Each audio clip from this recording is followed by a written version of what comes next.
범죄인이 다른 나라로 도피하면 그 신병을 확보하기 어려워 처벌이 힘들다. 이 때문에 문제 상황이죠.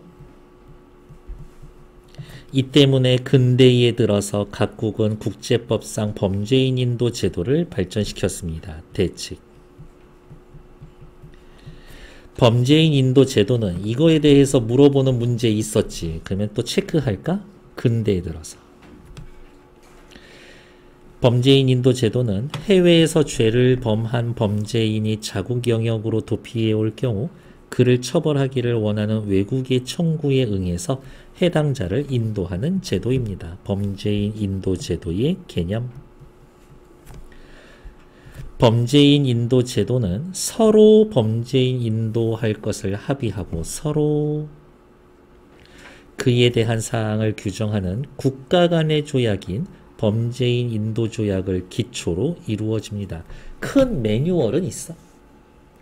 범죄인 인도가 원만히 진행되려면 상대국의 사법제도에 대한 상호 신뢰가 필요하므로 범죄인 넘겨줬더니 풀어주려고 넘겨달래. 그건 안 되잖아.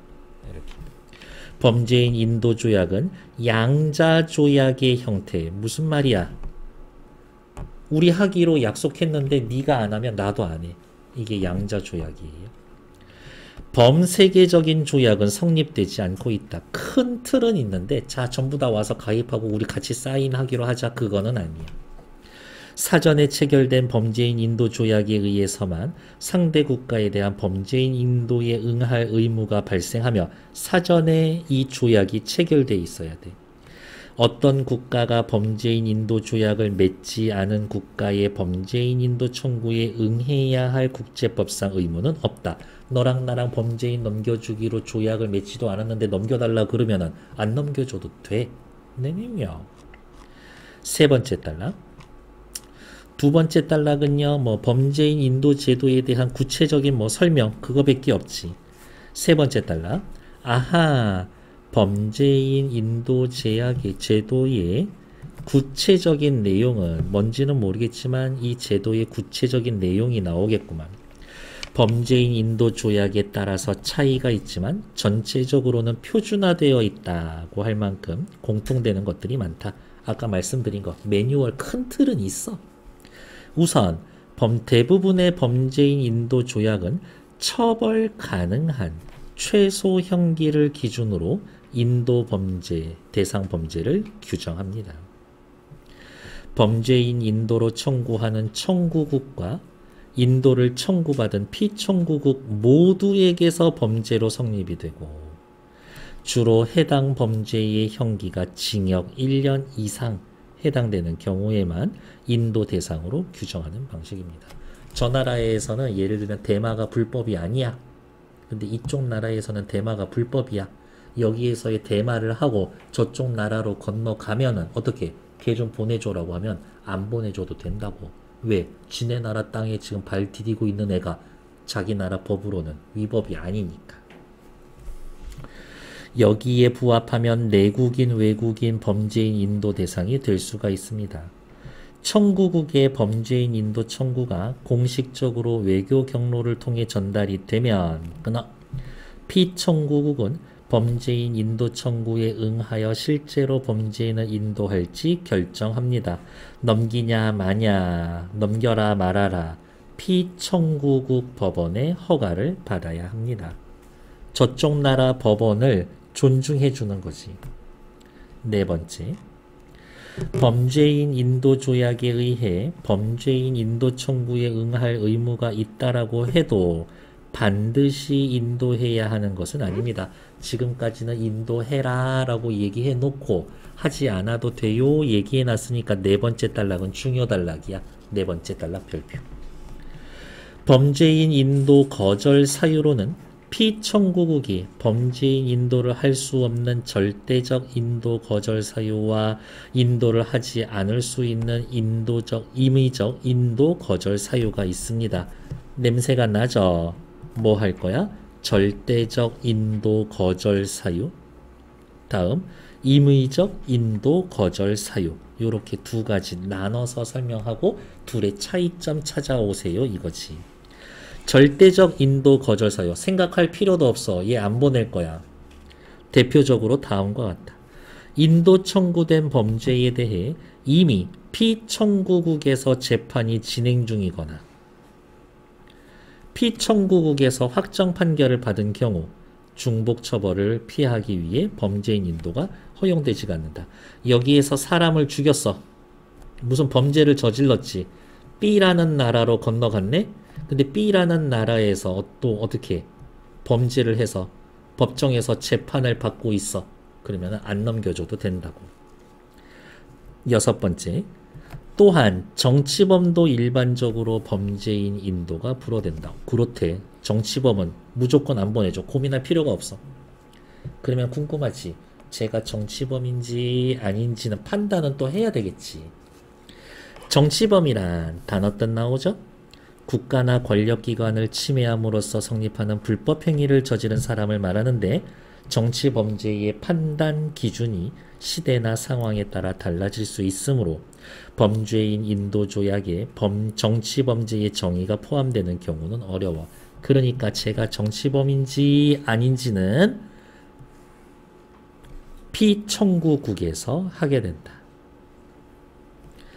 대부분 정치범죄가 일반 형사범죄로서의 성격도 함께 지니는 이른바 상대적 정치범죄인데 일반적으로 범죄 행위의 정치적 성격이 일반 형사범죄로서의 성격보다 우월하면 그것이 정치범죄에 해당이 됩니다. 정치범죄의 정치적 성격이 형사범죄로서의 성격보다 우월하면 정치범죄로 판단을 합니다. 됐나요? 독재자에게 저항하기 위해서 예를 들면 어디에 불을 질렀어? 예를 들면 사람이 안 사는 건물에 불을 질렀어. 이렇게. 그런 거는 형사사건이 될 수도 있잖아. 방화. 근데 왜 질렀니? 라고 해서 생각해 봤더니 독재자에게 저항하기 위해서. 그러면 정치적인 목적이 더 큰 거잖아. 불 질러서 사람 죽이려는 목적이 있는 게 아니라. 그러면 넌 정치범. 오케이. 넌 무조건 넘길 수 없어. 하지만 어떤 범죄는 정치적 성격이 있다고 하더라도 정치범죄로 인정될 수 없는 경우도 있어. 예를 들어서 국가 원수나 그 가족의 신체 생명을 침해하는 행위는 사람 죽이거나 다치게 하면 그건 정치범 불인도 대상에서 제외가 되고 이것을 가해 조항이라고 한다. 아무리 정치적인 목적이 있더라고 해도 사람 죽이거나 다치게 하면 그거는 정치범이 아니야. 무고한 불특정 다수를 대상으로 하는 테러 행위 등 많은 범죄인 인도 조약에서 정치범죄로 인정되지 않는다. 테러범은 그 목적이 무엇이든 간에 동기가 무엇이든 간에 사람 죽이고 폭파시키면 그건 범죄이냐? 정치범죄 아니야. 사람 다치게 하거나 죽게 하면 정치범 아니다. 그러니까 넘겨줄 수 있다. 임의적 인도 거절 사유는 이제야 나오죠. 임의적 인도 거절 사유. 범죄인 인도 조약에 따라서 다릅니다. 우선 범죄인이 피청구국의 자국민일 경우 A라는 나라에서 범죄를 저지르고 B라는 나라로 건너온 K씨 국적이 B야. 그러면 넘기지 않아도 돼. 우리나라 국민이니까 우리가 할게. 이거지. 그런데 피청구국이 이러한 자국민 불인도 조항에 따라 자국민 범죄인의 인도를 거절하고 A 국가에서 확실히 범죄 저지르고 넘어간 건데 B 국가에서 우리나라 국민이니까 우리가 알아서 할게 해놓고 처벌 안 하면 A 국가에서 열받지 않나? 그러면 결과적으로 범죄인이 처벌을 면할 수 있다. 이에 따라 다수의 범죄인 인도 조약에는 피청구국이 자국민이라는 이유만으로 범죄인 인도를 거절할 경우 피청구국의 요청이 있으면 기소당국에 사건을 회부해야 한다라는 조항을 넣기도 한다. 너네 나라 국민이니까 우리나라로 안 보내도 되기는 하는데 너네 걔 기소는 해. 이거야. 재판은 열어. 이렇게 요청할 수는 있대. 범죄인이 청구국에 인도된 뒤 비인도적인 대우를 받을 것으로 예견될 때, 저거 누가 봐도 얘 보내주면은 독방에 갇혀가가지고 이렇게 막 묶여 있을 것 같아. 이런 식으로. 범죄인의 인권을 보호하기 위해 거절할 수 있다. 같은 이유에서 사형을 폐지한 피청구국은 청구국이 대상 범죄인에게 사형을 처하지 않을 거다라는 보장을 하지 않으면 거절할 수가 있다. 우리나라에는 사형제도가 없어. 쟤네 나라엔 사형제도가 있는데 보내달래. 아, 보내는 주는데 사형은 안 돼. 라고 보증은 받을 수 있어. 8번째. 범죄인이 청구국으로 인도가 되면 인도 청구 사유가 되었던 범죄에 대해서만 처벌을 받는데, 다만 인도 후 새로 저지른 범죄나 피청구국이 처벌에 동의한 범죄는 인도 청구 사유에 명시되지 않아도 처벌이 가능하다. 이것을 특정성의 원리라고 합니다. 사람 죽여서 보내달라고 해서 보내줬으니까 사람 죽인 살인죄로만 기소해서 재판에 얘 마약한 걸로는 얘기하면 안 돼. 이거야. 또한 이 범죄인의 인권을 보호하기 위한 겁니다. 제3국 국민인 X는 A에서 경제범죄를 저질러 구속영장이 발부되자 B로 탈출했습니다. A에서 범죄를 저지른 X가 B로 탈출을 했습니다. 그러면 B는 지금, X는 B에 있죠. B 법원은 X의 범죄가 인도 대상 범죄에 해당한다라고 판단한 뒤 사건을 검토하여 X의 인도를 허가하기로 결정을 했습니다. A에서 달라고 했어. 그러면 오케이, 알았어. 잡았으니까 보내줄게. 단 X는 A, B 중 어떤 나라와도 범죄인 인도 조약을 맺지 않은 C 국가의 국민입니다. 다음, A 정부에 반대하는 A국의 국민 Y가 그 정부를 전복하려는 활동의 하나로 무인 공공시설을 파손하려다가 발각한 뒤 B국으로 도피를 했고, 그러면 Y는 이제 B 여기에 와 있죠? A국은 B국에 Y에 대한 범죄인 인도를 청구했습니다. Y 넘겨줘. 그랬어. B국 법원은 Y의 행위가 인도 대상 범죄에 해당한다고 판단한 뒤, 그러네. 형사사건에 해당하네. 넘겨줘야지. 라고 생각한 다음, 해당 사건을 일반 형제 범죄로서의 성격과 정치 범죄로서의 성격을 검토한 후 이게 더 큰가 둘이서 판단을 해서 이를 바탕으로 인도를 불허한다라는 결정을 내렸습니다. 그러면 B국 법원은 이 Y를 형사범으로 본 거야, 정치범으로 본 거야? 정치범으로 본 거야. 정치범은 넘기지 않아도 되니까. 그쵸? 옆에 거 보러 갈게요. 1번.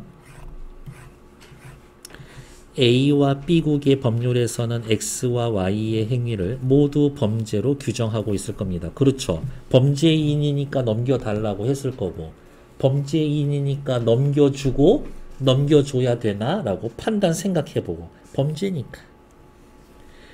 A, B 간의 범죄인 인도 조약에 자국민 불인도 조항이 있더라도 X와 Y는 해당 조항에 적용이 안 됩니다. 그렇지. 제3국민 X. 그리고 A는요. Y는 A 국민이지.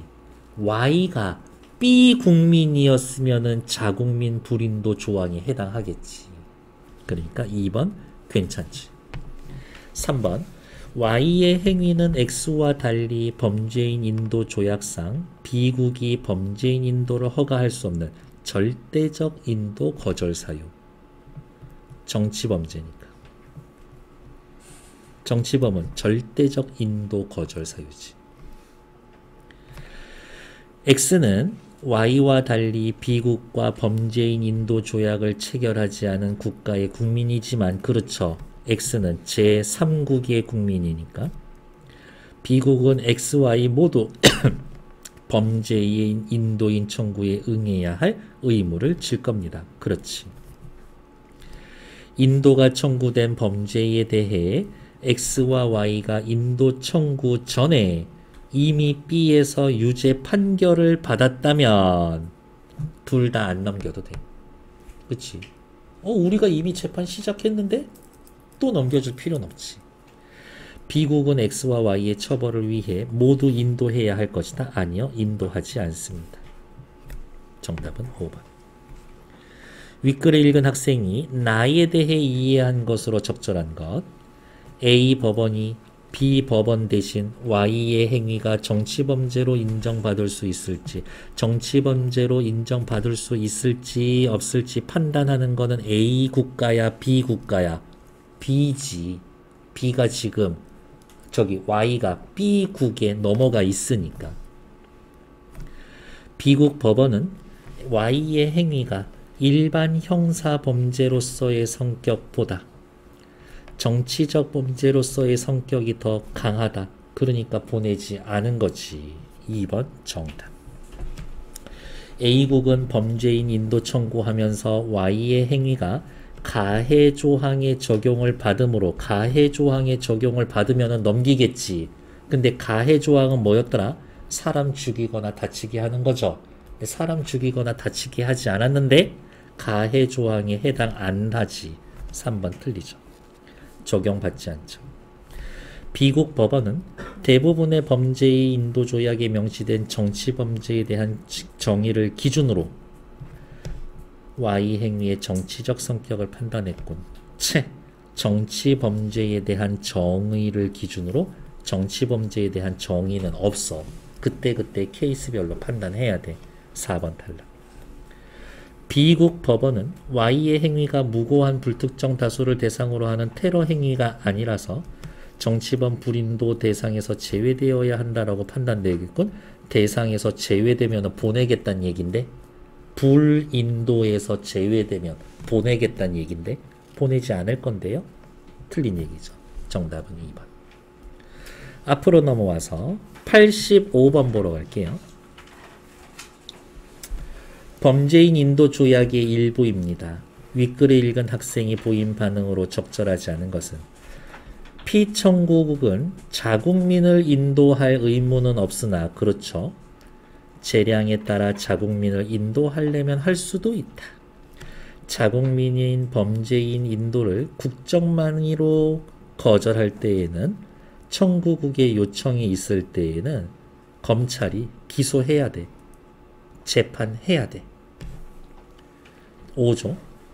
범죄 인도 청구되는 범죄가 청구국 법률상 사형 선고가 가능한 경우 피청구국은 인도를 거절할 수 있다. 다만 사형 선고하지 않을게, 사형 선고해도 집행하지는 않을게 보증하는 경우에는 넘겨줄 수도 있다. 그냥 개인적인 생각이에요. 인도되는 범죄인은 피청구국에 의해 인도가 허용된 범죄, 인도 이후에 저지른 범죄, 피청구국이 처벌에 동의하는 범죄를 제외하고는 청구국에서 처벌될 수가 없다. 넘겨준 이유가 있을 거잖아. 그 건으로만 재판해라 이거죠. 다른 걸로는 재판하면 안 돼. 제4조에서 피청구국이 자국민 범죄인의 인도를 거절하고 범죄인을 처벌하지 않을 경우에 대비한 규정, 기소해야 돼, 재판해야 돼. 4조에 들어가 있죠. 오케이. 5조에서는 청구국의 법률상 사형 선고가 가능한 경우 피청구국이 청구국에 보증을 한다. 우리나라에는 사형 제도 있지만 사형하지 않을게, 사형 집행하지 않을게. 그러니까 넘겨줘. 보증을 하는 거는 누구야? 청구국이지. 청구국. 피청구국이 보증하는 게 아니라 청구국이 보증하는 거죠. 2번 틀리지. 6조의 내용으로 보아서 특정성의 원칙과 관련이 있습니다. 그렇지. 꼭 그 범죄에만 해당돼서 재판해야 돼. 4조와 5조는 모두 임의적 거절, 사유에 해당됩니다. 그렇죠. 4조, 5조 둘 다 정치법 이야기는 아니니까. 5조와 6조는 범죄인 인도의 대상이 되는 범죄인의 인권을 보호하는 겁니다. 괜찮네. 틀린 건 2번. 81, 2, 6 세 문제 시작. 범죄인 인도 제도 근대에 들어서 맞지? 범죄인 인도 조약에 따라 구체적인 내용은 매뉴얼 큰 거는 있지만 전부 다 똑같지는 않아. 구체적으로 좀 달라. 해외에 있는 범죄인의 신병을 확보하기 위한 겁니다. 그렇죠? 범세계적인 범죄인 인도 조약의 규정을 기초로 운영되고 있습니다. 범세계적인 인도인 규정이 없다라고 두 번째 단락에 나와 있었지. 원활하게 운영하기 위해서는 국가 간의 상호 신뢰가 필요합니다. 맞죠? 정답 4번. 83번 했고 그 다음 뭐야 한 문제밖에 없었네. 86번 단어 뜻이죠? 기관이나 조직체 따위를 만듭니다. 회사나 단체를 설립. 일의 까닭, 일의 까닭, 사유. 침범하여 해를 끼침, 침해. 앞으로 일어날 일을 미리 짐작함, 견. 어떤 사물이나 사람에 대해 책임지고 틀림없어 내가 저 사람 신분을 보증합니다. 틀린 건 1번. 기업 뭐였지? 성립이죠. 성립. 성립은 무슨 뜻이에요? 일이나 관계가, 일 또는 관계가 제대로 이루어짐. 요게 성립이지.